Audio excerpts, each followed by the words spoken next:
Cette émission vous est présentée par Decathlon.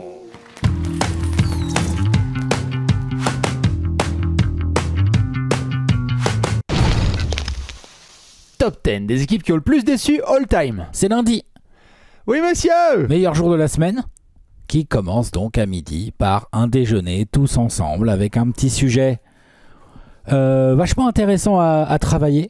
Oh j'ai très J'avoue, j'ai une préparation, j'ai des notes à plus quoi savoir en faire là parce que mine de rien, vous allez voir, le sujet oblige à se replonger de manière assez forte dans des contextes qu'on a parfois oubliés et tout. Mais oui, c'est ça. C'est comment t'as nommé le sujet ? Top 10 all time des équipes qui ont le plus déçu. On va tout vous expliquer en détail parce que c'est hyper important. Mais comme d'hab, on est très content de démarrer chaque semaine avec vous. C'est le rendez-vous du lundi, le meilleur jour de la semaine. Avec Alex, on fait donc un petit jeu de jonglage entre un lundi actuel et un lundi all time. Ouais. On était passé par les joueurs qui avaient la pression. Là, attention, il y a des équipes qui ont eu la pression et qui ont fait caca culotte. Ah ouais. Caca culotte. Gros caca. Gros Et- prout. Et il y a caca culotte et il y a caca culotte. C'est-à-dire que... Ça démarre très bien cette vidéo. Ah bah oui. C'est-à-dire que non, mais t'as des... Parce que il y a différentes manières de décevoir ou tes fans ou les observateurs ou tout le monde. Bah oui. Il y a tes fans hardcore qui te voient champion tous les ans et puis t'étais pas champion, les types sont déçus. Bon. Est-ce que forcément c'est un top 10 des déceptions ? Pas sûr. Non. Il y a, t'avais une super team de ouf et t'as pas fait les playoffs ou tu t'es fait fumer au premier tour. Ça, par contre, ça regarde très fort. Ça regarde très fort. Voilà. Et c'est vrai que c'est important de démarrer tout de suite par l'explication de ce thème, de ce lundi, parce que comment on fait avec les critères ? Il y en a des équipes qui vont venir tout de suite en tête. Oh, telle équipe, comment elle a choke, déçu. Attention à ne pas tout mélanger. Vous pouvez faire votre top 10, évidemment, même ne serait-ce que votre podium. Ouais. Mais avec Alex, on en parlait en off.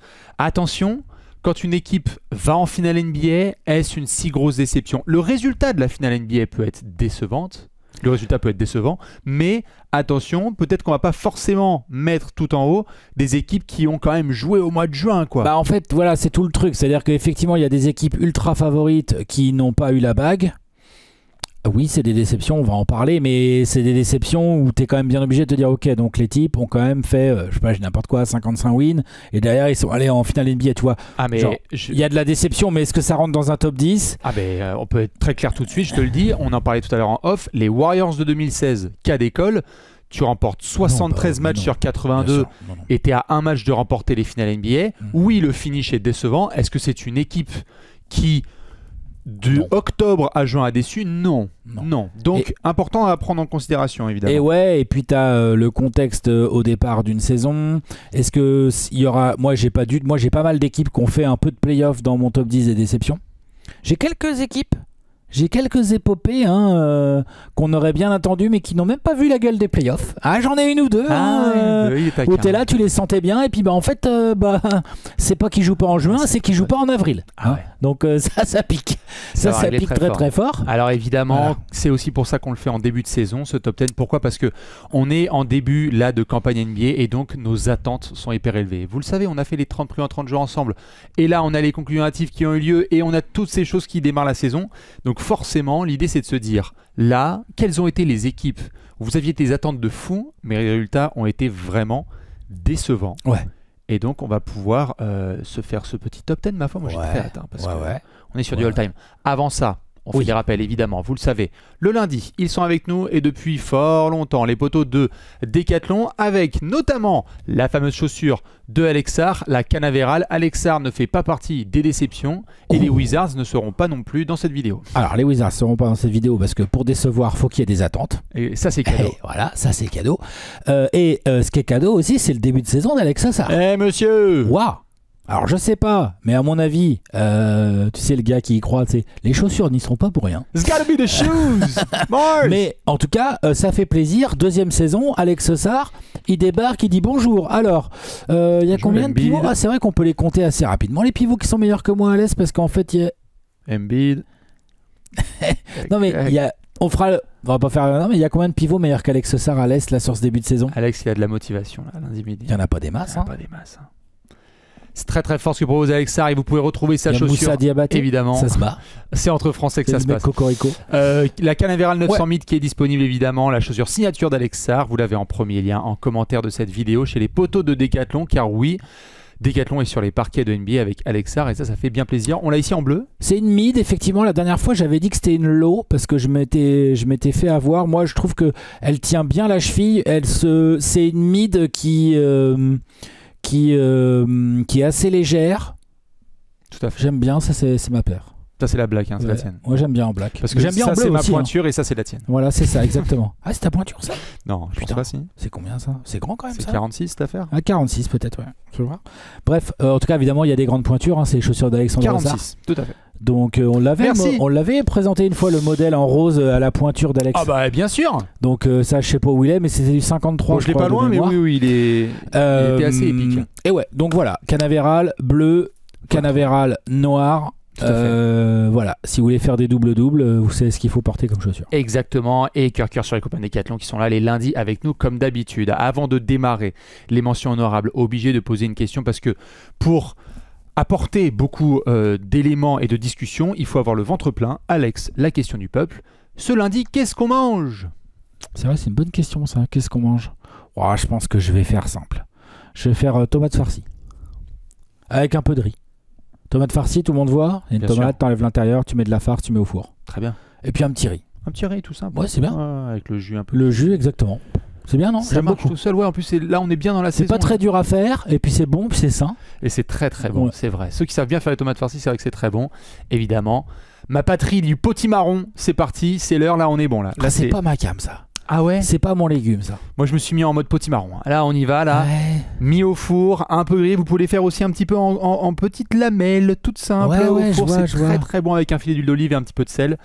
Ouais, on je vois essaie aussi de des gens faire qui la font bonne fondre santé. le fromage dessus, qui font un peu fondre le fromage un peu grillé. Oui, pourquoi pas. Mais Vous pouvez faire une sauce aussi pour les pâtes avec le potimarron. gratin un peu. Ouais, Mais c'est pas mon légume celui-là. Allez, si vous voulez ne pas faire plaisir à Alex, ne lui offrez pas de potimarron. Ouais. On est prêt? Oui. Avant de sortir la fameuse tablette où on va mettre notre top 10, évidemment. On espère que vous allez bien. Dites-nous ce que vous mangez et comment vous êtes pour démarrer cette saison.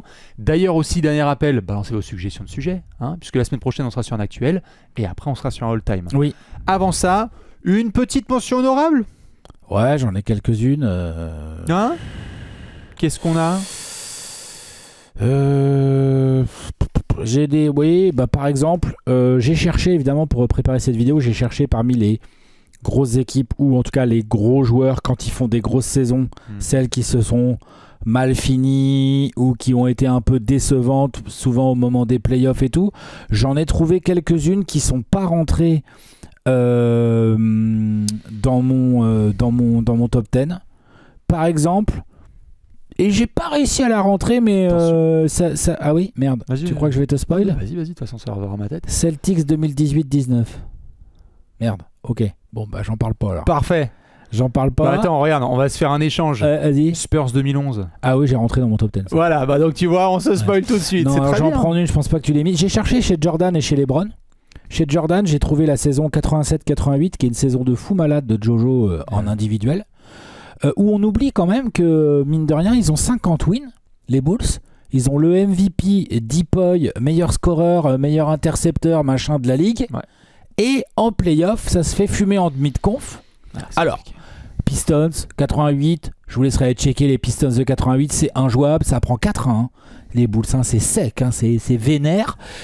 Ça arriverait aujourd'hui, je pense qu'il se ferait un peu tabasser sur les réseaux sociaux, mais l'objectivité que vous nous connaissez nous obligerait à dire bah oui, mais ils sont tombés sur une meilleure équipe.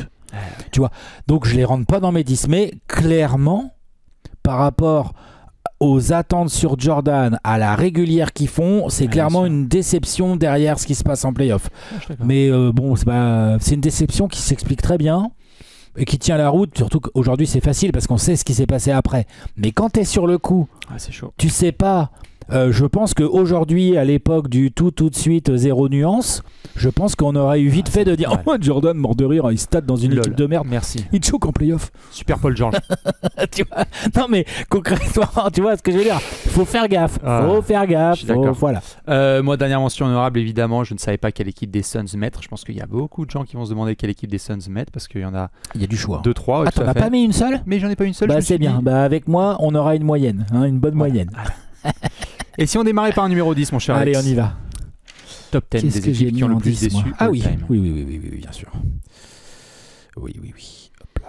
Attention, cette franchise pourrait avoir plusieurs occurrences. Oh oui, pareil.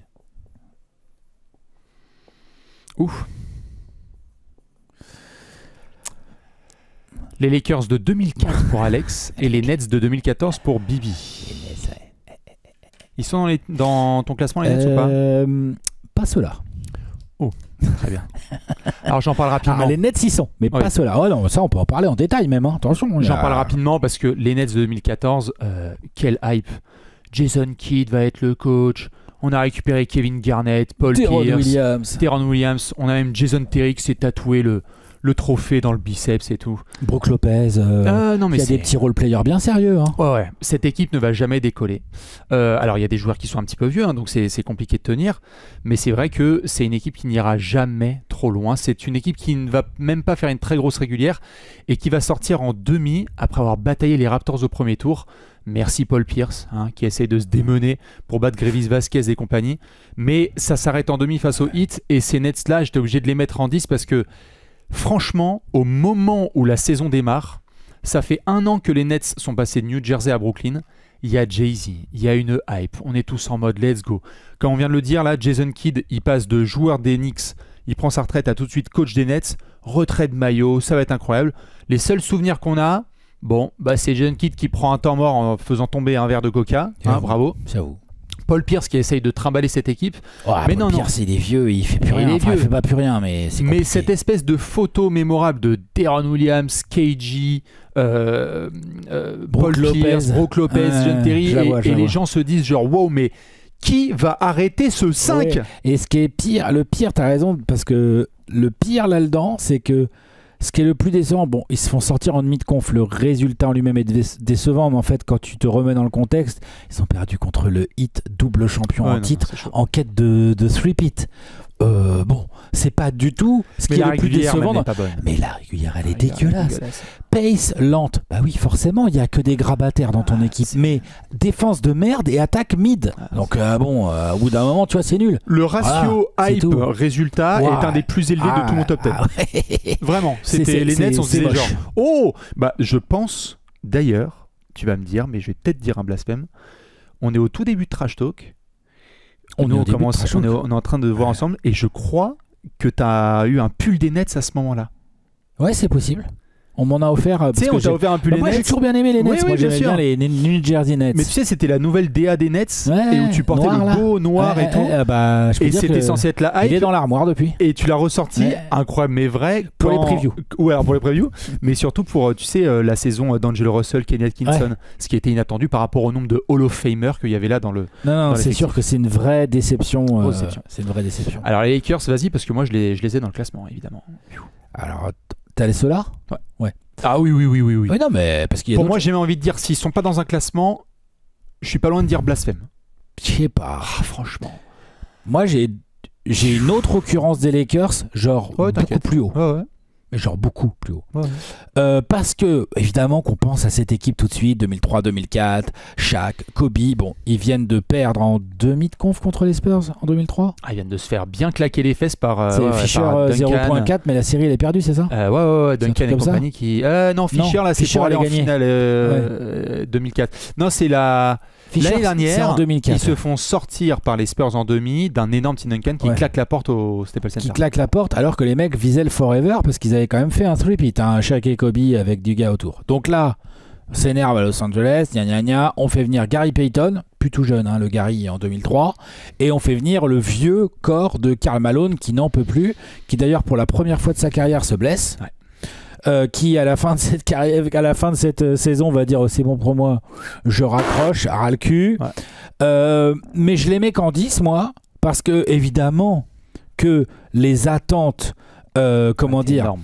par rapport à la saison en elle-même, Ouais. t'as une déception. Shaq, Kobe qui sont encore tous les deux. Kobe rentre dans son prime et Shaq est encore dans son prime.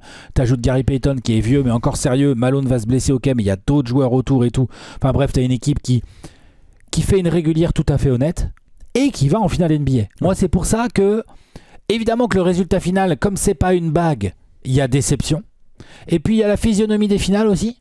C'est bien crade. Ah bah, Ils je se font bien confirme. laminer.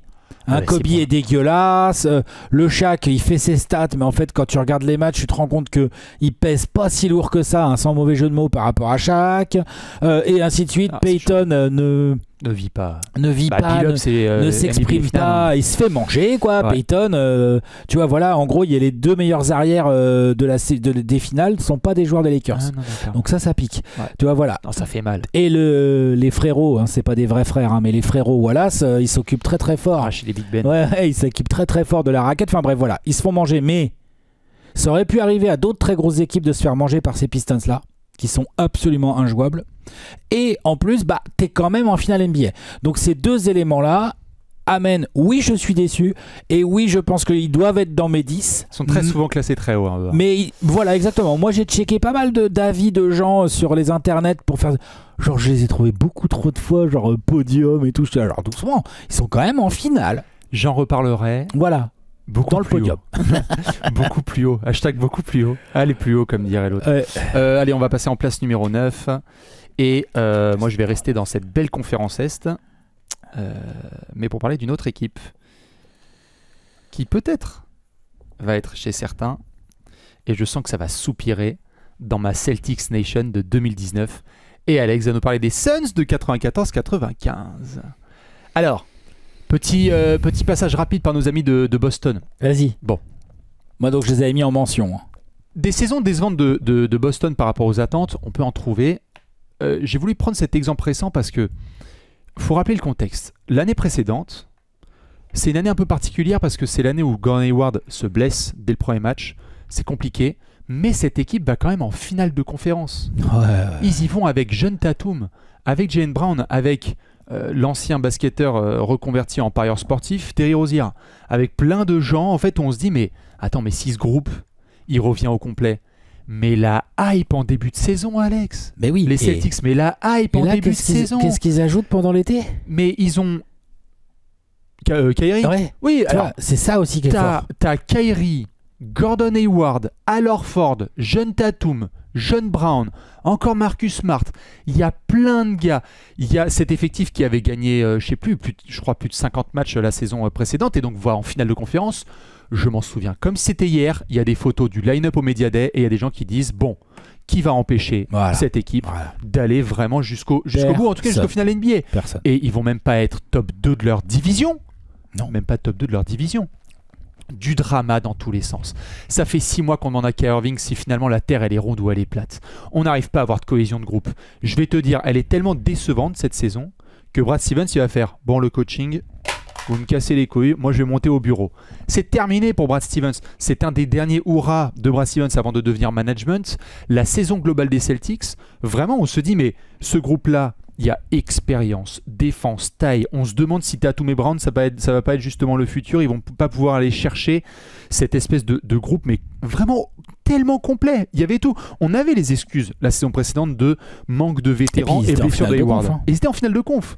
Donc là, je veux dire, tu te fais sortir en demi-finale après une régulière pas bonne. Il y a 49 victoires quand même.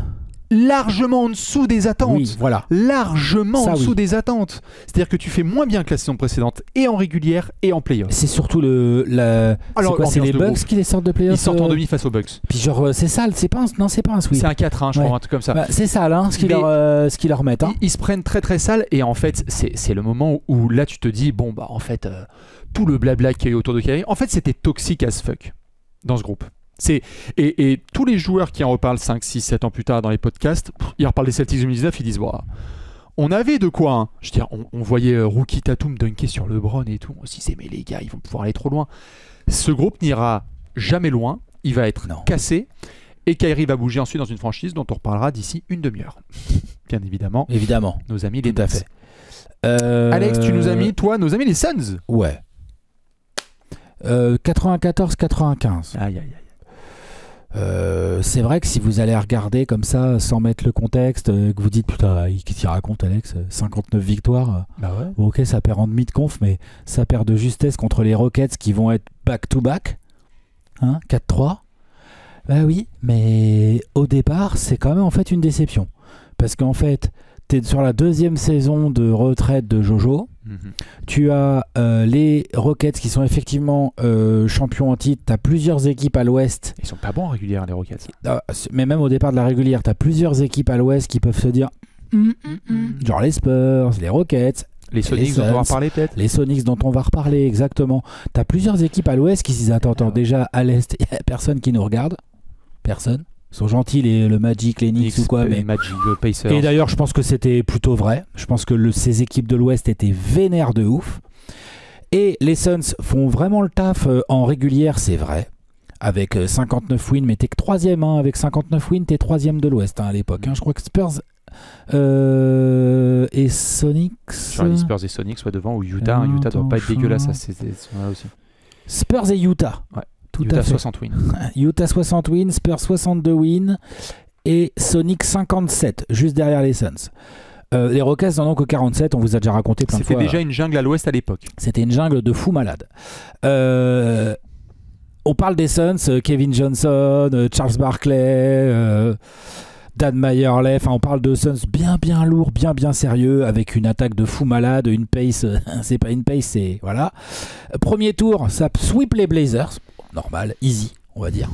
Donc pas une équipe de fou à l'époque les Blazers. Et au deuxième tour, et moi c'est pour ça que je les mets dans mon top 10, parce que voilà, je sais, je suis pas objectif, j'avoue, hein, mais ça menait 3-1 contre les Rockets. Hein. Un blow 3-run lead. Hein. Ben oui, hein, ça menait 3-1. Et malgré un Kevin Johnson fait une série de playoffs de grand malade mental. Mais de grand malade mental, genre un 28 ou 29 points par match avec 10 passes d'aise, 5 rebonds puis des interceptions. C'est pas là qu'ils montent sur Hakim là ou c'est en régulière? Non, c'est l'année d'avant je crois. Ouais, c'est la série d'avant je crois. Thomas, ligne de fond là, allez voir. Parce que les gens qui montent sur Olajuwon... Et puis les gens d'1m86 surtout qui montent sur Olajuwon parce que... J'ai envoyé Jamorant qui monte sur Wemby, c'est pareil il y a 30 ans. Il est pas grand hein. Puis Olajuwon, bref. Puis Olajuwon 94, relou. Gênant. Donc tu mènes 3-1, le match 5 t'es à la maison, tu finis pas. Le match 7, t'es à la maison, tu finis pas. Et en plus, tu te fais finir par Mario Elie, le fameux Kiss of Death et tout. Donc, il y a vraiment une grande déception parce que derrière, je pense clairement... les Rockets vont au bout, vont au titre. Moi, je pense clairement que les Suns, si les Suns sortent de cette série, il y a un chemin. Il y a un chemin. Après, je vous allez me dire, c'est les Suns, tout ça. Non, il y a un putain de chemin. Il y a un vrai chemin, absolument. C'est marrant que tu dis ça parce que je suis tout à fait d'accord. Parce que, notamment, bon, je sais pas s'ils sont dans ton classement, le Magic, notamment de cette année-là, où quand ils battent les Bulls, il y en a plein qui se disent, wow, c'est la future dynastie. Les Rockets en parlent d'ailleurs en finale NBA. Ils se disent, bon, c'est maintenant qu'il faut qu'on les chope parce qu'on sait jamais.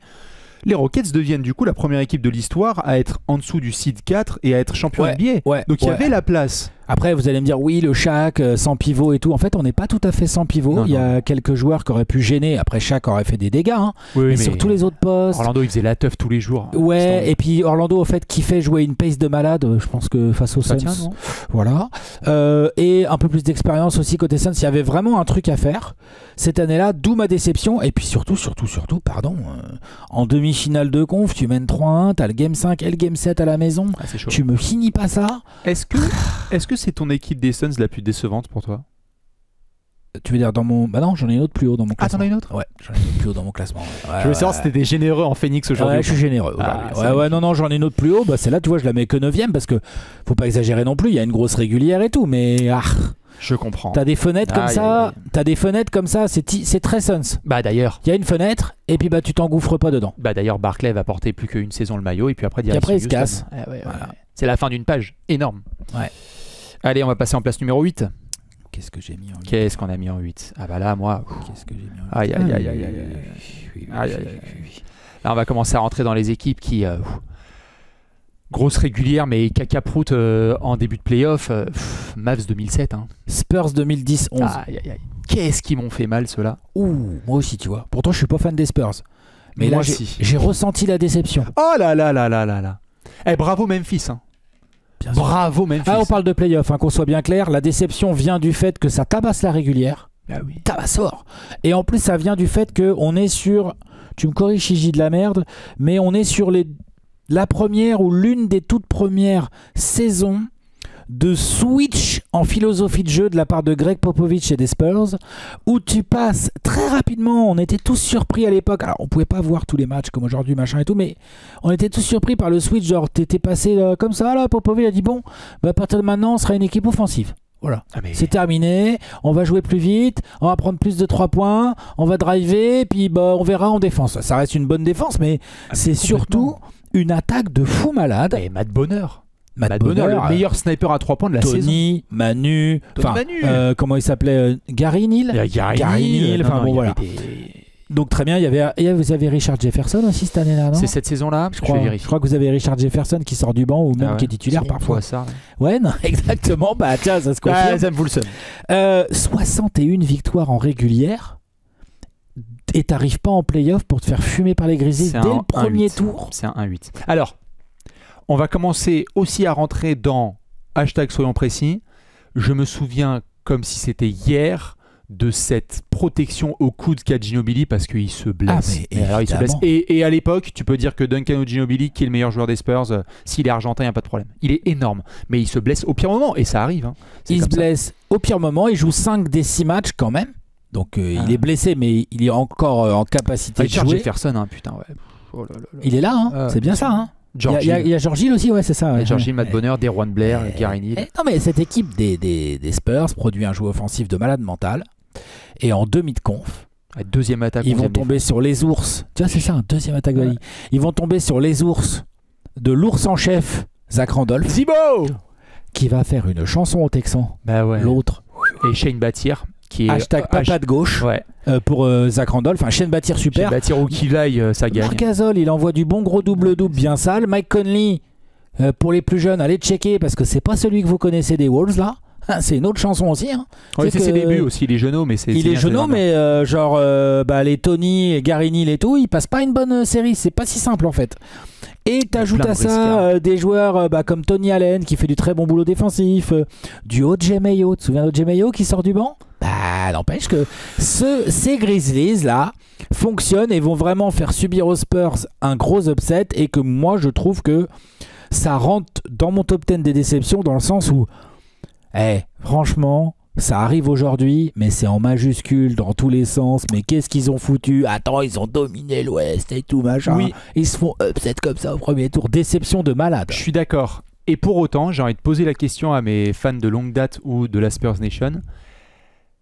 Est-ce que c'est cette équipe qui est la plus décevante ou est-ce que c'est la fameuse série face aux Mavs complètement folle en 2006 avec la faute de Manu là où tu te fais éliminer par les Mavs? Déjà en finale quand même.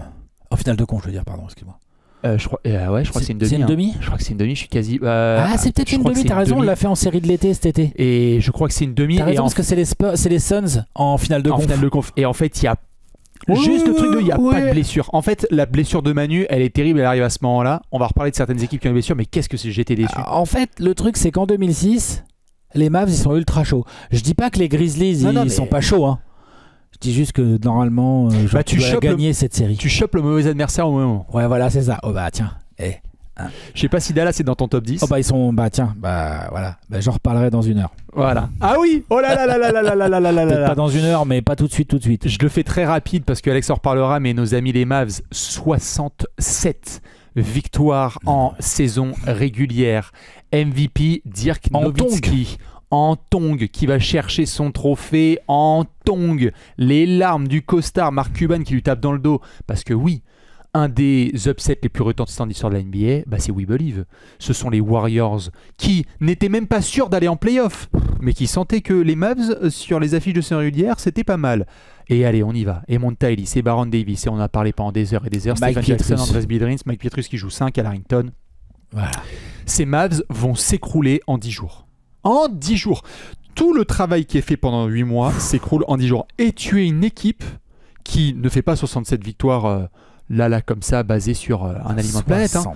L'année dernière, tu es en finale NBA, tu mènes 2-0 face au Heat. Donc tout ce qu'on se dit, c'est, attends, ils ont été en finale.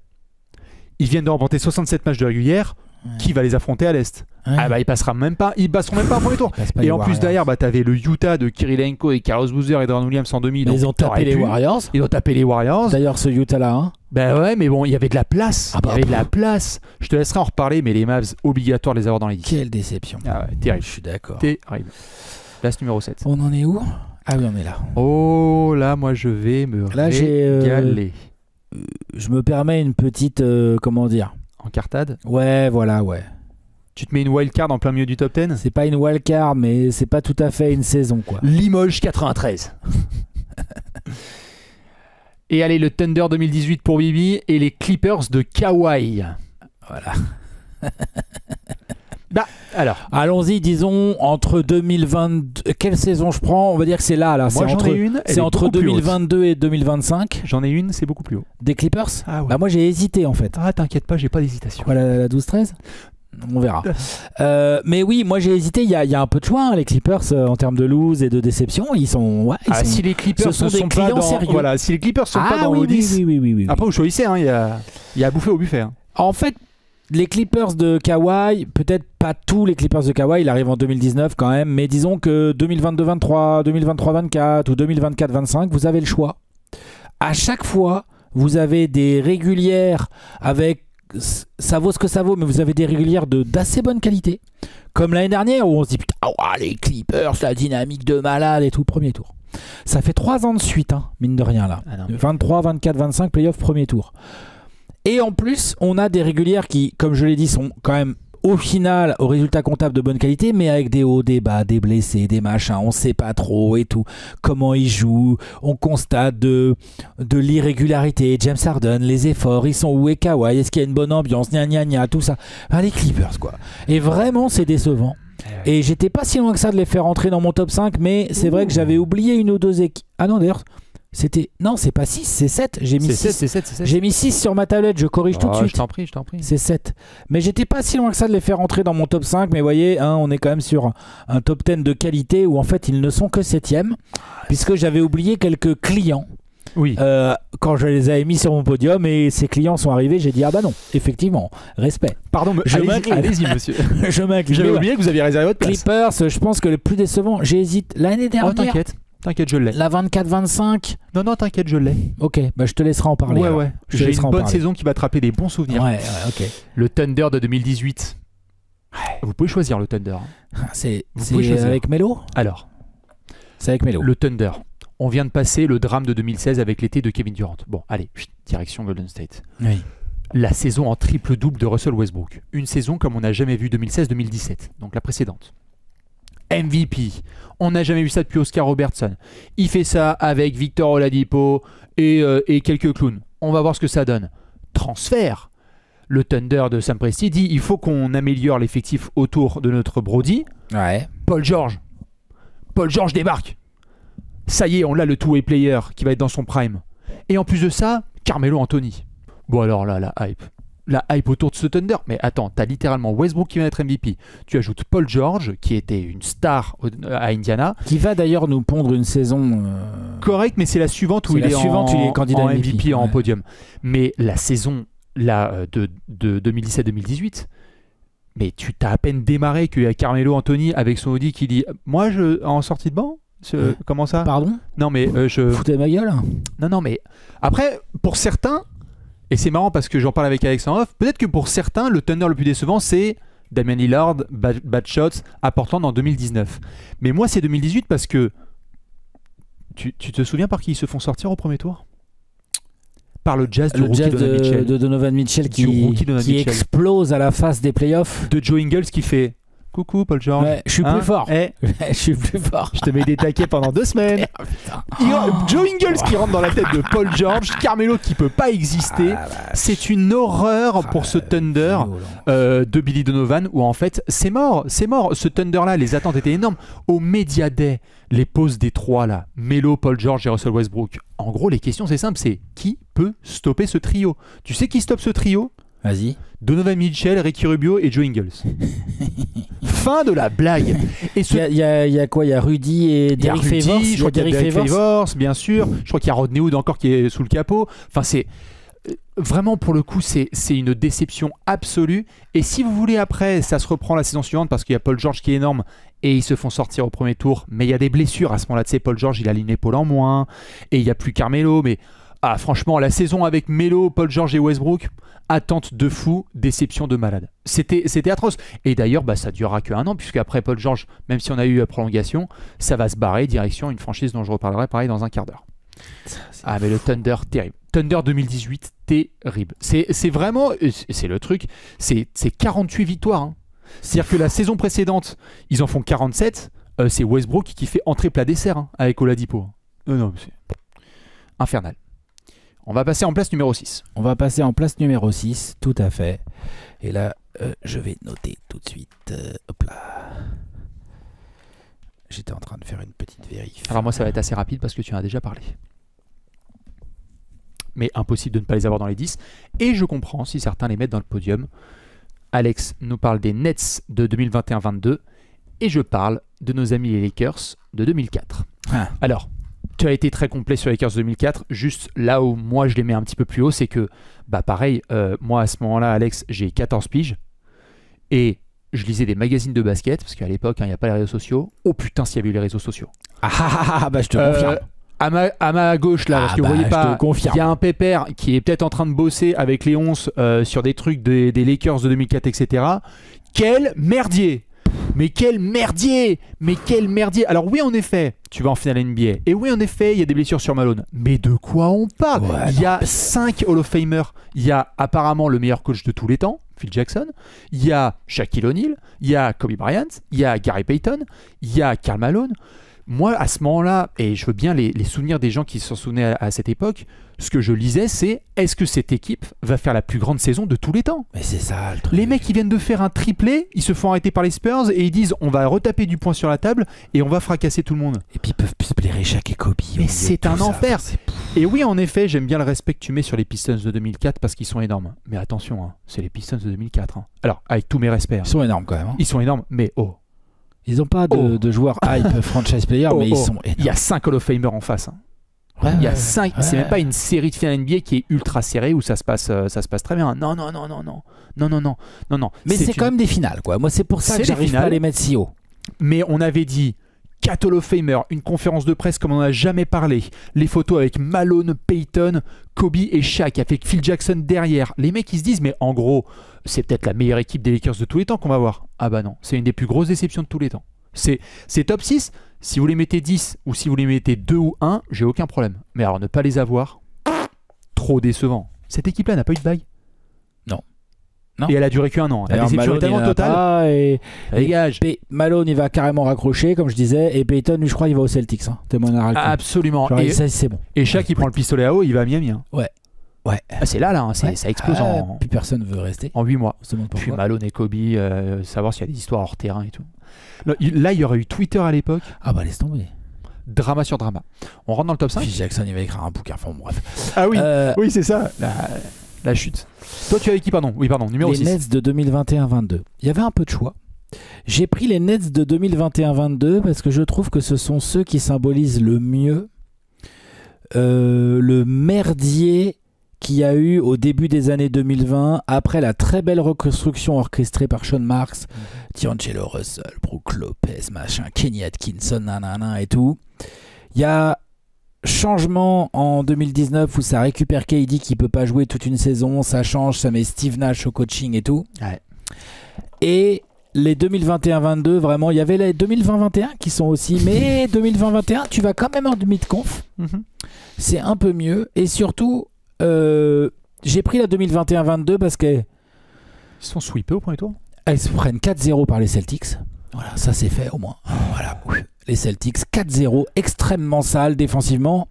Et ce qui est fou, c'est que il n'y a rien qui va dans cette saison. Bon, tu gagnes 44 victoires, mais vraiment au forceps. Tu as James Harden, il était à peine arrivé depuis un an que déjà il est en train de réclamer son départ. Il va se faire trader à la deadline, en pleine deadline. Tu te rappelles, on l'a vécu.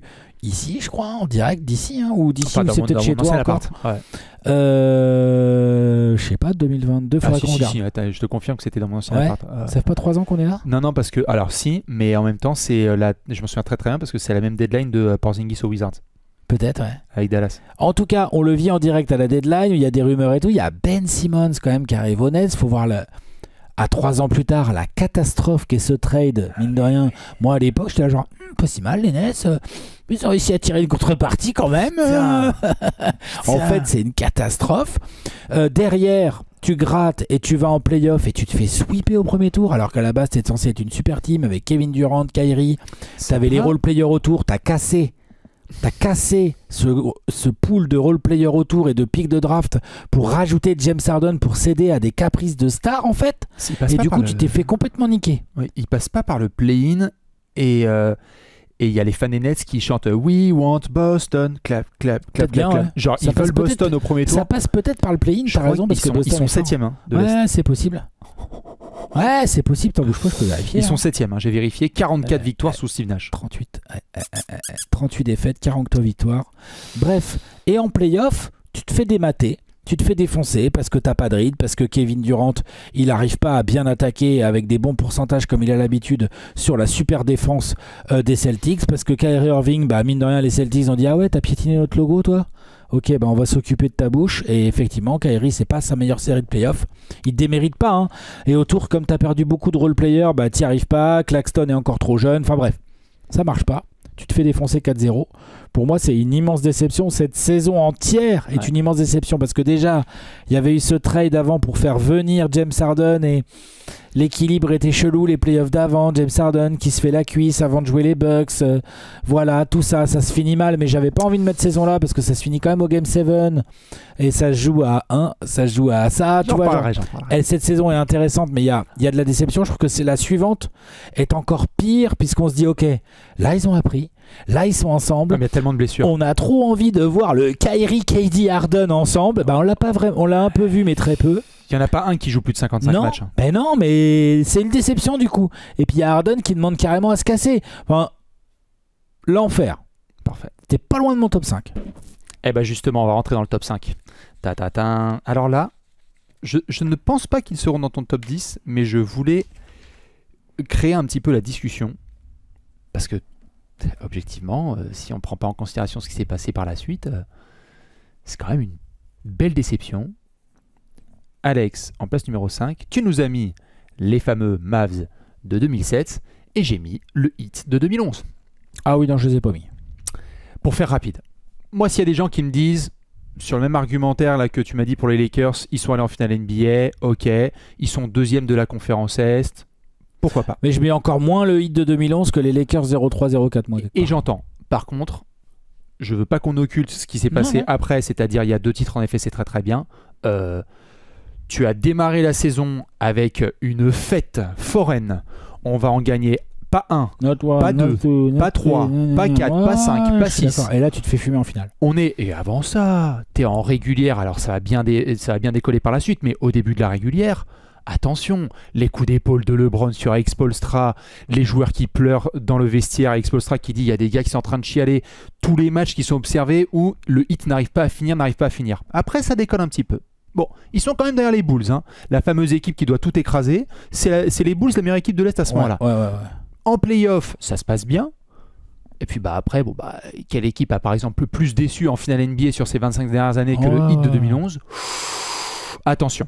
Et donc du coup, quand on se souvient de la hype extraordinaire qu'il y avait au moment où The Decision a lieu, quand on regarde notamment l'avion qui décolle et que cette équipe commence à trouver son rythme, mais Alex, quand on démarre la série Mavs Heat, la plupart des gens donnent Miami champion NBA. Ah non, mais la finale est une déception. Et quelque part, je trouve que la physionomie de la saison n'est pas énorme. Vous appelez ça comme vous voulez, mais... Donc je pouvais pas les mettre évidemment plus haut parce que ça reste une équipe qui allait en finale NBA et qui a pas loin des 60 victoires en série régulière. Quand même. Genre pour une équipe qui a eu du mal, soi-disant, à se mettre en place, et je comprends les joueurs qui chialent, machin, c'était compliqué le vestiaire, ils ont quand même gagné quasiment 60 matchs et ils sont allés en finale NBA et en plus... c'était la première de 4 saisons qui vont en finale. Non, mais ce que je veux dire, c'est que du coup, quand tu te replaces dans le contexte de ce qui se passe, Moi, il y a des gens, j'ai vu sur les internets, qui les mettent en podium. Hein. Ouais, Qui je les peux mettent en podium comprendre. parce que en fait, ça parle quand même de on va être invincible. Bah, le fait de pas être champion est une déception. Et puis la manière. Parce que autant Lakers Pistons, moi je veux bien entendre et tout, les Pistons incroyables et tout, les Mavs ont été énormes. Par contre, là, en termes de déception dans le jeu, on pourrait faire des épisodes de 3h15 sur les finales de LeBron de 2011. Tu les trouves plus sur le décevants hit. que les Lakers de 2004 dans le jeu? Je trouve que ça se bat quand même. Ah, je sais pas, c'est un très bon débat. On pourrait en faire un débat entier là-dessus. Mais je pense que le niveau d'attente des Heatles à ce moment-là. Oh là là là là. Mais là où je peux pas les Parce que là, en rentrer. plus, il n'y a pas de blessure. Hein. Là, Là, où il y a... Non, tout le Ça monde se est là. fout de la gueule de Dirk Nowitzki en finale. Hein, parce que Non. l'autre, il a la grippe. Hein. Tout le monde est là. Et ils se font démater par Dirk et des vétérans malins Jason et des bons Terry, role-players. JJ Barea. Jason Kidd, Mais Sean bien sûr. Marion, tout ça. Non, bien sûr. Et c'est pas normal. Et la finale est une grosse déception. Après, Genre à la fin de la saison, tout le monde est déçu hein, à Miami. Les mecs. tout le monde est déçu à Miami, bien sûr, mais ils ont fait un run, ils sont allés en finale, ils vont garder les joueurs, enfin en tout cas les joueurs principaux, il va y avoir quelques retouches sur l'effectif, mais pas, quand même ils gardent un noyau quand même. Ils gardent. Et derrière, ils réussissent à gagner avec ce même noyau, ce que les Lakers du quadruple Hall of Famer n'ont pas réussi à faire. Ah oui. Moi, ces équipes-là, bah, tu vois, les Lakers, je les ai tout juste mis 10e. Et le Heat, je les ai pas mis en mention honorable parce que je pensais que tu allais les mettre en 1, moi. Mais Non, quand même pas. J'ai beaucoup plus lourd en 1. bon, vite fait. Hein. Vas-y, bien sûr. En 5, j'ai mis les Mavs de 2006-2007. Bastien, il vous en a déjà très bien parlé.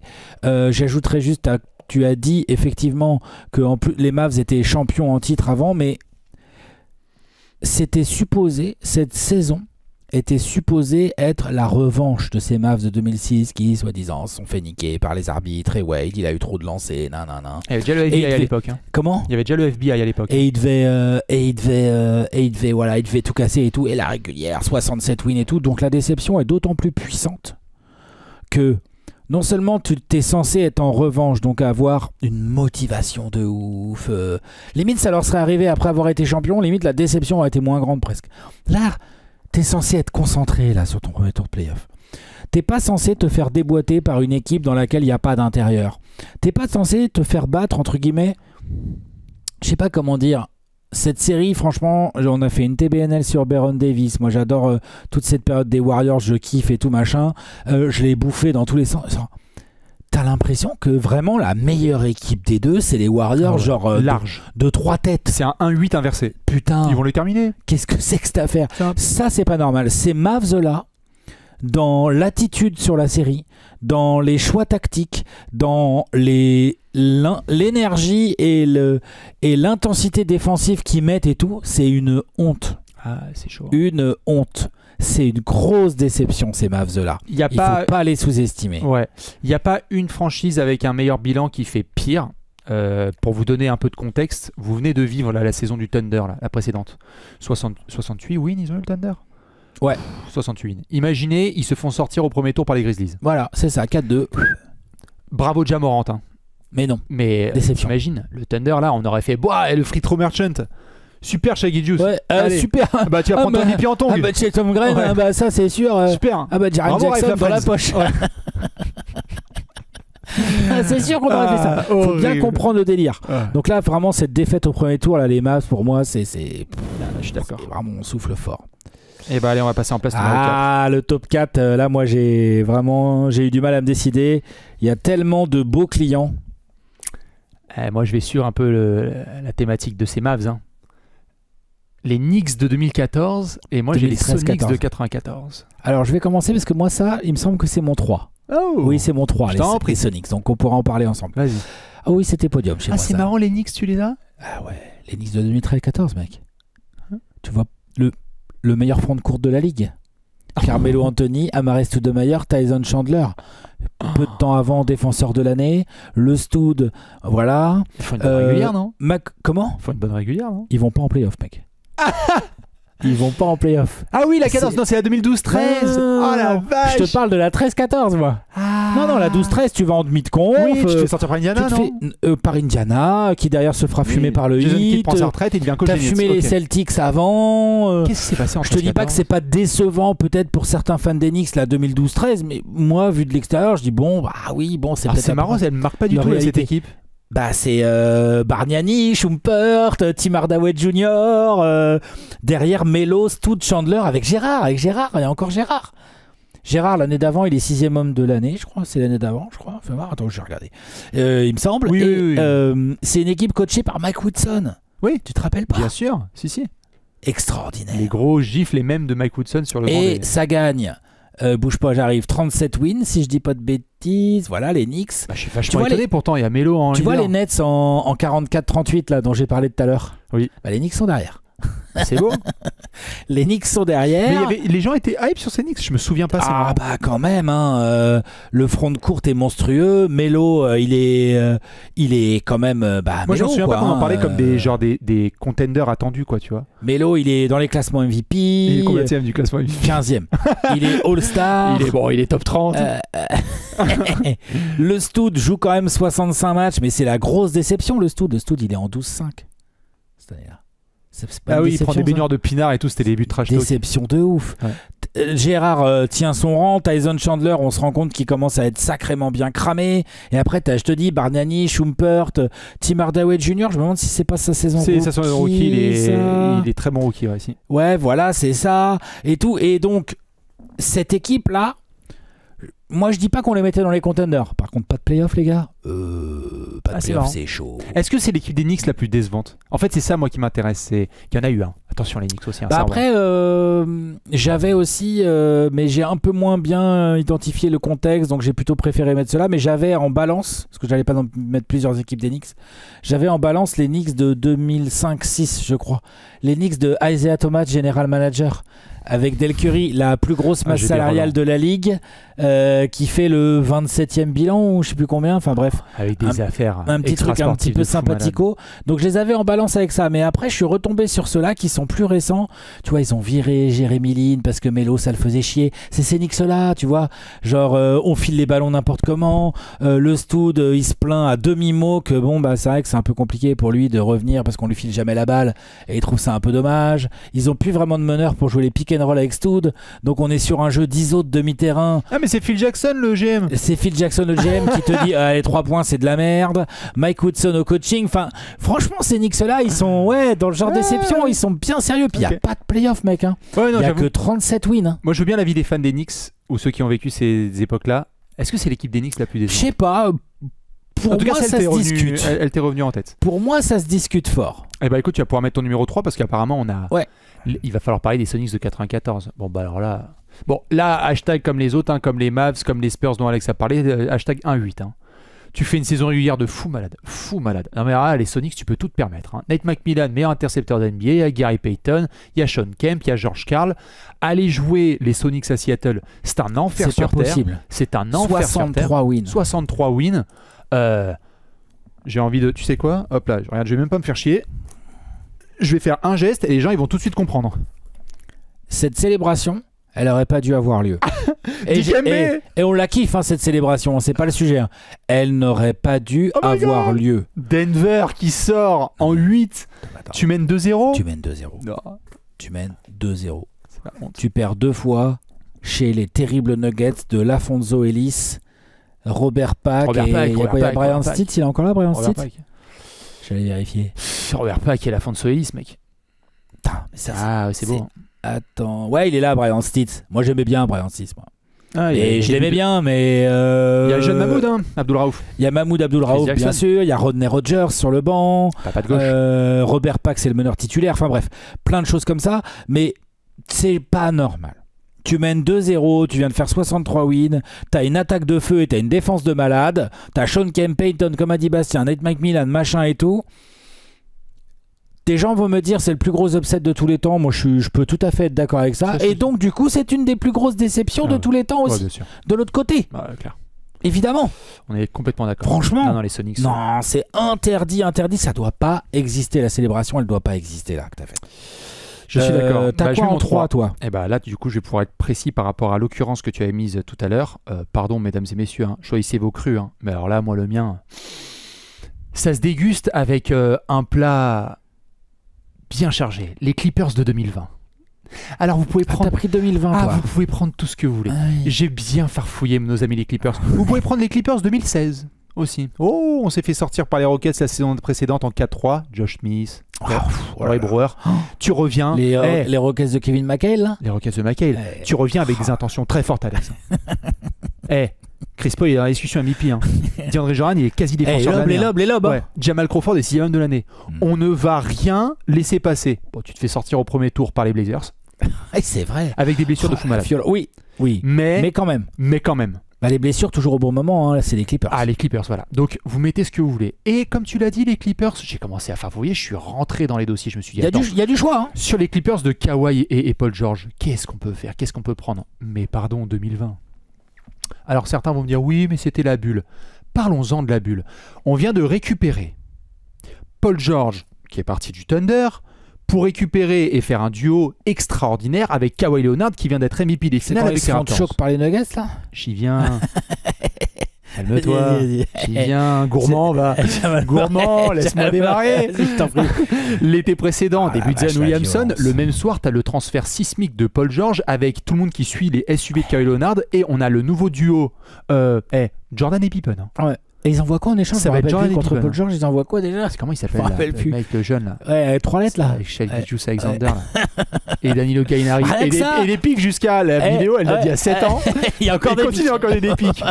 Masterclass. Et donc la saison démarre, on est là genre Kawhi et Paul George, Jordan ou Pippen. On va voir tout ça dans les mains de Doc Rivers. Qu'est-ce qui peut se passer de mal? Donc là du coup Covid, donc on va se retrouver dans la bulle. Mais là Alex, on est sérieux dans la bulle. On ne laisse rien passer. Tout le monde est prêt. On a tous préparé les visuels. ESPN est prêt. On va avoir la Battle of Los Angeles en finale de conférence. On l'a, On va avoir LeBron et AD. Et en face, on va avoir Kawhi et Paul George. Et on va régler ça. Et on va voir quelle est la meilleure équipe de Los Angeles. LOL 3-1 lead. 3-1 lead pour les Clippers dans la bulle. Tu te fais remontada par les Nuggets, qui sont donc les débuts des futurs Nuggets qu'on va voir. Jamal Murray de la bulle, Nikola Jokic, extraordinaire ces Nuggets-là. Jeremy Grant, Paul Millsap et tout. Ces Nuggets-là, respect total. Ils font une remontada. Sachant que les Nuggets s'étaient tapés, tu sais, Utah, pareil, en remontée au premier tour. Ils font une remontada face à ces Clippers. Les Clippers se font, mais un caca culotte. C'est le plus gros caca culotte pour moi de ce top 10. C'est le plus gros. Tu mènes 3-1, t'as des stars, t'as les Marcus Morris et tout qui flex lorsqu'il y a des posters de Kawhi Leonard. C'est n'importe quoi. Doc Rivers affirme que ça va aller en finale de conf, il n'y aura pas de problème. Tu te fais laminer. Et dans le 3-1 lead, dans les remontadas des Nuggets là, il y a des matchs que les Clippers ils mènent de 20 points. Ouais. Il y a des comebacks à l'intérieur du 3-1. On est tous sur Zoom. C'est ça. On est sur Zoom, sur Mid là, à essayer d'apparaître sur les écrans LCD là de Disney. Bon, les Clippers, choc total. Alors après, vous pouvez me dire ce que vous voulez. Les saisons suivantes où Kawhi se blesse, les saisons suivantes où Paul George. Mais là, les deux, ils sont là. Il y a Kawhi, il y a Paul George. C'est l'année où ils se prennent le step back de Luka Doncic à 3 points au premier tour. Attention, non, mais c'est Clippers, c'est la merveille. Et c'est tellement une déception que, sommet de l'art, Doc Rivers est prié d'aller se faire voir, débarque Tyronn Lue, qui va permettre à cette franchise d'enfin connaître les finales de conférence. Ah non, mais Clippers 2020, vous pouvez me sortir Covid si vous voulez comme excuse, mais alors ces Clippers-là, c'était de la grosse merde. Grosse merde, choc total. Alors qu'il y avait des visuels, Paul George et Kawhi égale Michael Jordan et Scottie Pippen. Je sais même pas si c'est Jaylen Brown et Jason Tatum, tu sais. Je suis sérieux. Ils ont déjà fait plus. Allez, on va rentrer en 2. Allez, en 2. J'ai un très beau client. Magnifique client. Moi j'ai mis les Nets de 2021 et Alex nous a mis les Lakers de 2012-2013. Alors attends, les 21 c'est les mêmes que moi là? C'est les 21-22? Toi t'as pris 21-22. Et j'entends parce que c'est terrible. Ah quand même. Ils se font sweeper et tout. C'est vraiment atroce. Harden qui se casse à la deadline et tout. C'est terrible. C'est ce combo. Vous prenez ce que vous voulez de ces Nets là. Les Nets d'ailleurs souvent je pense que tu as regardé comme moi sur les internets. Les Nets ils sont podium. Ils sont là. Tu check n'importe quel site, n'importe quel continent. Ils sont là, ils sont présents. Ils sont toujours là, c'est entre 1 et 3. En fait j'ai pris... Toi, t'as 2 occurrences des Nets, toi, parce que t'avais Paul Pierce et tout, là. Propre. Ah non, mais il y a des franchises qui peuvent avoir double occurrence. Attention. Moi, j'en ai. J'arrête celle-là, déjà. Et les Lakers, ils sont. Les Nets, juste, en fait, évidemment, t'as tout dit sur ceux de la saison suivante. Dans mon souvenir, j'étais encore plus déçu en 2021 parce que 2021, tous les espoirs sont permis. Tous. Le niveau de hype de ces Nets-là, Harden vient d'arriver. Kyrie, c'est bon, on n'est plus dans les histoires de Covid, de savoir s'il faut s'injecter AstraZeneca ou pas. Il est là. Il y a KD. Et KD évolue à un niveau. C'est le fameux... Il est à un orteil de la ligne de gagner un titre. Bon, moi, je préfère calmer les choses là-dessus parce qu'il est juste à un orteil de passer en finale de conférence. Hein, parce qu'ensuite, en finale NBA, il y a vous. Hein. Ouais. Et les Suns de l'époque, il fallait les prendre. Hein. Ouais. Attention. Mais ces Nets-là, en fait, la déception est énorme parce que là, tout au long de ce top 10, on a parlé de blessures, d'attentes, de hype. Quant à Kyrie qui se fait cette blessure à la cheville avec, je crois, Giannis qui met son pied en dessous involontairement ou pas, que t'as Harden qui est blessé. En fait, tu démarres la série face aux Bucks et tu te dis, ils peuvent vraiment passer Milwaukee. Et Milwaukee, d'ailleurs, va être champion NBA. Donc, tout le what if aussi qui se passe autour de ces Nets est énorme parce que Kevin Durant évolue à un niveau stratosphérique. Que tu te dis, bon, comment ça va se passer, mais à vous de choisir. Nets 2021 ou Nets 2022. Je comprends totalement l'aspect du 22 parce que tu te fais éclater au premier tour. Mais je me suis dit, les mecs, quand même, je sais pas. Je trouve qu'en fait, dans ces 2 saisons, tu peux choisir n'importe laquelle des deux. Mais j'ai un souvenir fort de l'arrivée d'Harden et qu'on était en mode, mais qui peut stopper Harden, Kyrie et Mais KD? moi, c'est pour ça que je les ai pas rentrés dans mon top 5 parce que déception évidente, mais je suis d'accord pour dire que les circonstances atténuantes des blessures sont terribles quand même, quoi. C'est ça. Donc si vous les mettez en 5 ou en 1 ou en 2 ou en 10, en tout cas il faut les Nets de... En fait c'est les Nets du Big 3. Tu peux pas ne pas avoir une occurrence de Kyrie, KD, Harden décevant. Un peu comme tu l'as fait avec Clippers de Kawhi. Il faut choisir dans ce groupe-là. Il faut choisir dans ce noyau. Petit noyau. Toi tu nous as parlé de... Les Lakers 2012-13. Et donc je vais les mettre aussi puisque c'est mon numéro. C'est ton 1 toi? Ok. Oh bah alors là... C'est intouchable. Enfin si, moi aussi j'ai un 1. Ah ouais? Ah ouais. Je suis curieux. Bah si. Bon voilà, ils comprendront les gens quand je le mettrai. Évidemment que ça c'est très haut et beaucoup plus haut beaucoup plus décevant à mon sens que les Lakers de 2003 et 2004. Hein. Rien à voir. Oh. Je veux dire là, t'as vu il y a quelques passes d'écart quand même. On parle d'une équipe. Bon, Steve Nash arrive. Franchement, nous les fans des Suns, on sait qu'il est cramé. Ça nous fait juste chier de le voir aller mettre le maillot des Lakers, mais sinon, on s'en fout franchement. T'es d'accord? On sait qu'il est cramé. En revanche, moi, le côté Kobe, Meta World Peace, a.k.a. Ron Artest, plus Pogazol, plus Dwight Howard, qui est encore logiquement bien dans son prime. Bien sûr. Moi, je suis là, je fais oh là là, oh, l'équipe de baiser qu'ils ont, la raquette de ouf et tout, tu vois, genre... Mais évidemment, et la couverture mythique de Slam, avec Steve Nash et Dwight Howard qui sont comme ça, et il y a marqué « It's about to be fun ». It's about to be fun. Bah, ça va être fun. S'éclater la gueule. Ça va être fun pour les équipes adverses, parce qu'on va avoir une grosse défense de merde déjà pendant toute la saison. Hein, parce qu'il y a beau avoir Pogazol et Dwight Howard qui, normalement, sur le papier, c'est une raquette défensive bien relou. C'est Mike D'Antoni qui coach ça? Bah non, ça démarre par Mike Brown, après il y a Bernie Bickerstaff, et après il y a Mike D'Antoni. Déjà 3 coachs. 3 coachs, en général, je suis pas expert, mais ça sent pas 3 bon. coachs, c'est décevant. C'est les Bucks il y a 2 ans qui avaient ça. Adrian Griffin, oui, Doc Rivers et Joe Prunty. Ouais. Non, Joe Prunty et Doc Rivers. Parce que Doc Rivers est toujours en place. Mais oui, bien sûr. Oui, voilà, 3 coachs. 3 coachs, de toute façon, c'est pas bon. Donc, tu as 3 coachs. T'es que en 45-37 sur la régulière, donc tu as une mauvaise place pour arriver en play-off. T'es tellement nul à chier et t'as tellement pas de fond de jeu et ça y arrive tellement pas que Kobe Bryant est obligé de forcer. Est-ce que c'est Kobe Bryant qui force parce que ça joue pas assez bien ou est-ce que ça joue pas très bien parce que Kobe Bryant force? Je vous laisse seul juge de ça. Peut-être qu'un jour je donnerai mon avis. Moi je te le dis, c'était de la grosse merde. Voilà, il se blesse du coup parce qu'il force, parce qu'il a quel âge Kobe là? Il a 34-35 quoi. Il se blesse. Tendon d'Achille, c'est terrible, on a tous les images et tout machin en tête, le drive, il se blesse vraiment tout seul, enfin comme tous les tendons d'Achille qu'on a vus récemment, c'était il y a 10 ans, mais 12 ans même. Mais bref, voilà. Ça va en play-off, et là en play-off, tu te fais pas sweeper au premier tour par les Spurs. Oh, franchement, c'est une catastrophe cette saison.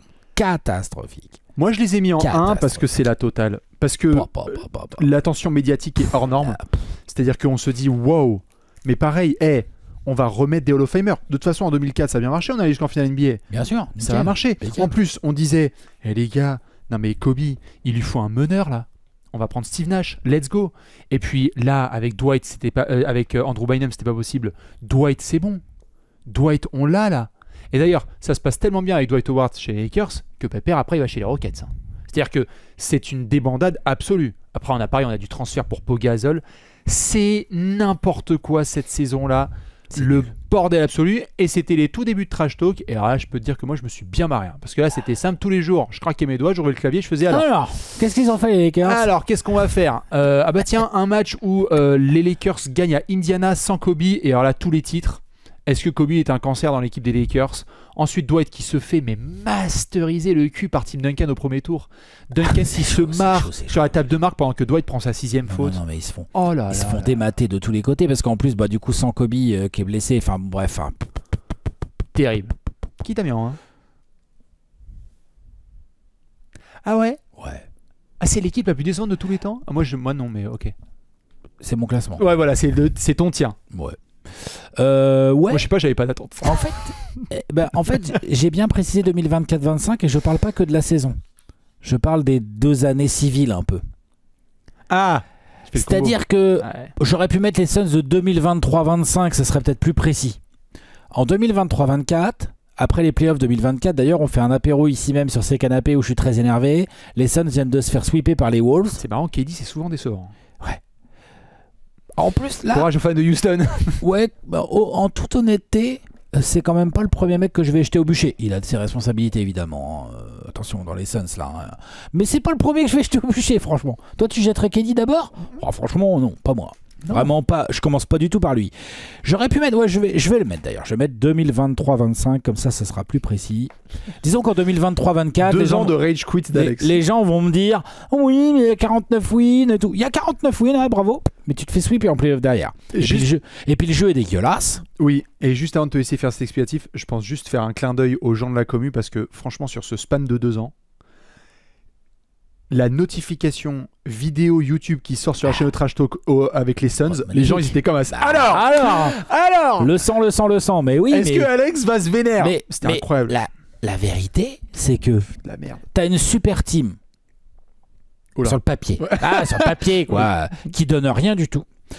Que moi, en tant que fan des Suns, et j'étais pas le seul, même si ça m'a fait mal au cœur de voir des Cam Johnson et des Michael Bridges partir, j'étais content de voir arriver Kevin Durant, faut pas déconner. Et je croyais vraiment à l'alliage Durant-Booker. Je pensais qu'offensivement, d'ailleurs ils l'ont montré, hein, ils ont montré les playoffs 2023 juste avant qu'on ramène Bradley Beal, enfin bref Bradley Beal, voilà l'enfer. Mais tu vois, genre contre les Nuggets qui allaient être champions, en fait c'est la seule équipe qui offensivement a montré que 2 joueurs pouvaient gagner des matchs contre les Nuggets. J'exagère un peu, mais vous voyez ce que je veux dire. Mais donc c'est rien que du malheur tout ça. Parce que derrière, en fait, on se rend compte assez vite que l'équipe, elle est très branlante et tout, qu'il n'y a aucune fondation qui a été posée, que le proprio est en train de faire n'importe quoi, et je parle bien au présent, le proprio est en train de faire n'importe quoi. Je pense que c'est pas tout à fait fini, je pense que ça continue encore un moment. Il va falloir en continuer. Sachant... Ouais, vas-y. Pardon, sachant que quand Matisse Bia prend les rênes de la franchise, là on se régale déjà parce qu'on vient de sortir de l'investigation de Pépère, comment il s'appelle, l'ex-proprio des Suns, Robert Sarver. Ouais. Donc les Suns déjà c'est bravo, toxicité maximale dans les coulisses de la franchise, l'enfer. Et à peine Matisse Bia arrive qu'il nous dit mon conseiller, mon advisor, ça va être Isaiah Thomas. Ouais. Isaiah Thomas, vous régalez à tous les sens. L'enfer. Mais non, mais surtout qu'il faut pas oublier, je veux dire, les saisons d'avant, ok, il y a le choke infâme contre les Mavs, mais ça fait mal quand t'es fan et tout. Ça c'est cadeau. Non mais quand t'es fan ça fait mal, mais c'est un choke infâme. Il y a des choses qui étaient pas bien en place. Chris Paul était vraiment en train de décliner, ça avait pas été vu du côté du staff des Suns. Et il y a un choke de Booker. Booker ça choke bien fort aussi. Enfin tu vois genre ok, mais les 2 saisons d'avant, c'est des très bonnes saisons. Il y en a une, ça va en finale NBA. Celle d'après, il y a 64 wins. Enfin, je veux dire, pardon. Mais genre, les Suns sont vraiment en train de construire quelque chose. Et là, on a un type qui arrive qui connaît que dalle, juste il a du pognon et tout. Le mec commence à tout casser n'importe comment. Alors ça tient tant bien que mal sur la saison 23-24 avec 49 wins et tu vas en playoff. Mais en fait, t'as une équipe de basketball sérieuse en face. Bah, tu dégages. Tu te fais sweeper. Par les Wolves. Ouais, voilà, les Wolves. Hein, je schématise, mais c'est ça. Ah oui. Tout à fait. Et la saison d'après, oh là là, catastrophe totale. Là, la saison qu'on vient de vivre, quoi. Catastrophe totale. C'est-à-dire que non seulement ça joue mal. Ça démarre bien, tu sais, on en avait parlé, Bastien. Ça démarre bien, mais en fait, on voit très vite que ça va nulle part. Ça joue mal. Ça se blesse au mauvais moment. Il y a une ambiance catastrophique, ça se sent avec Budenholzer, nouveau coach, il n'y a pas d'identité, Bradley Beal qui veut pas aller sur le banc et tout, n'importe quoi et tout machin. En plus ça essaie de trader Kevin Durant dans son dos, du coup le gars il est pas content, il a plus envie de jouer, du coup on se retrouve avec un semi-tank sur la fin de l'année, le truc tu sauves ça à moitié parce qu'on a plus de pick de draft, parce qu'on a tout filé aux Nets et tout machin, enfin tu sauves ça un peu comme tu peux en tradant KD tant bien que mal et en récupérant un pick de draft. Ouais, sans déconner. T'as niqué des années entières de travail d'avant. Parce que ceux qui sont fans des Suns depuis un peu plus de... Les fans des Suns depuis 2 ans, donc il y en aura beaucoup. Des fans des Suns depuis 2020-21, il y en a peut-être quelques-uns. Le FC Sadomaso. N'oubliez pas que les années 2010, c'était un enfer. Oui. Au milieu desquels Devin Booker arrive et ils essayent de construire autour. Et enfin, quand tu as réussi à construire quelque chose comme ça, là, tu casses tout. Et maintenant, il va falloir recommencer. Parce que, voilà, on est encore qu'en tout début de saison, au moment où on tourne ce top 10 et où il est diffusé et tout. Bien, hein. Mais ça va être cradingue. Ça va être une équipe faible. Moi, je comprends. Je t'avoue que c'est pas l'équipe la plus décevante de tous les temps pour moi. Mais c'est ton top versus mon top. Moi, j'avoue que j'ai été aussi déçu par cette équipe. Mais je vais pas te mentir, Alex, j'avais pas des attentes de fou sur les Suns. Je trouvais ça chouette et on voulait voir ce que ça allait donner KD avec Devin Booker et Bradley Beal, mais je crois pas qu'on avait démarré. On a bien craqué notre slip sur les previews, on les mettait parfois podium de l'Ouest. Après les playoffs où KD arrive à la deadline, à la trade deadline, après les playoffs où on perd contre les Nuggets, honnêtement, moi j'ai pris cher quand ils ont tradé pour Bradley Beal parce que bon voilà. Mais moi par contre j'y croyais bien à ce moment-là. Je disais si on a un recrutement comme les dernières années, là où on a un peu de flair sur des role-players ou je sais pas quoi, en fait on a un duo d'attaquants de ouf, enfin tu vois, zéro flair, zéro feeling humain, rien, nada. On va montrer le tableau final ? Ouais, vas-y.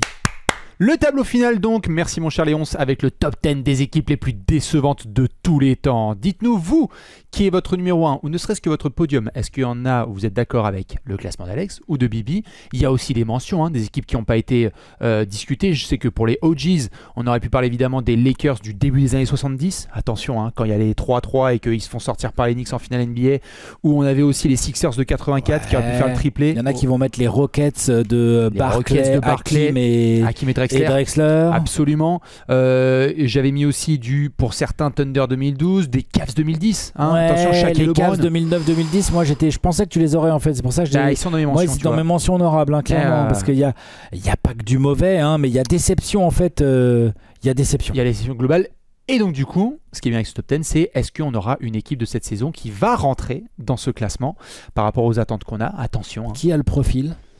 Là, qui a des grosses attentes cette saison et a le profil à rien faire? Si les Knicks se font sortir en demi, mec. Oui, ça dépendra de ce qu'ils ont fait en régulière. Je vois ce que tu veux dire. C'est valable pour les Cavs aussi, alors du coup. Oui. Non? Si. Donc à l'Est, ok. Et puis à l'Ouest, je sais pas. Là, au moment où on parle, on voit que le début de saison des Rockets, c'est un peu poussif. Oui. Y a moyen que si ça se passe pas bien. Les Nuggets qui ont fait le meilleur été de tous les temps, là, on a parlé de ouf sur leur off-season et ils sont sortis au premier tour. Voilà, par exemple. Tu vois? Bon. Bravo les Clippers. Il y a moyen que ça pique. Ouais. On est d'accord. Dans tous les cas, nous on se retrouve évidemment lundi prochain. On vous rappelle évidemment qu'en premier commentaire épinglé, vous pouvez retrouver la fameuse Canaveral de Alexar chez Decathlon. Avec Alex et Léon, on vous fait des très gros bisous. Bonne semaine à toutes et à tous. Tout le monde. Envoyez vos classements et vos suggestions et on se retrouve lundi prochain. Des bisous, à la prochaine. Ciao.